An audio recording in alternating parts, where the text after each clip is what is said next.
Korea Aerospace Industries, KAI, rolled out Friday the first prototype of its KF-X fighter KF-21 Borami built under a 8.8 trillion won, $7.9 billion project, South Korea's most expensive defense project to date that began in 2015.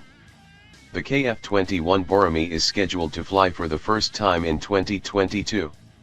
KAI plans to build more prototypes and carry out flight tests from next year and to complete the development of the Block 1 system by June 2026, Yonhap News reported quoting officials. Speaking at the rollout ceremony, President Moon Jae-in said that the combat jet will go into full-fledged production as soon as it completes ground and air tests. We plan to deploy 40 jets by 2028 and a total of 120 by 2032, the president added.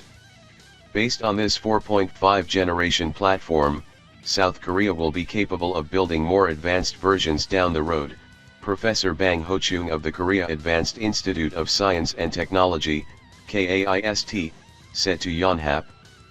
Around 65% of its components are being made indigenously, including the Active Electronically Scanned Array, AESA, radar.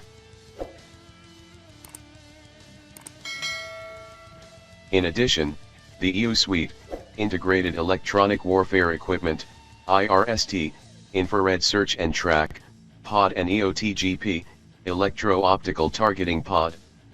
Given the national importance attached to the project, 16 of universities, 11 of laboratories and 553 suppliers are participating in the KF-X project.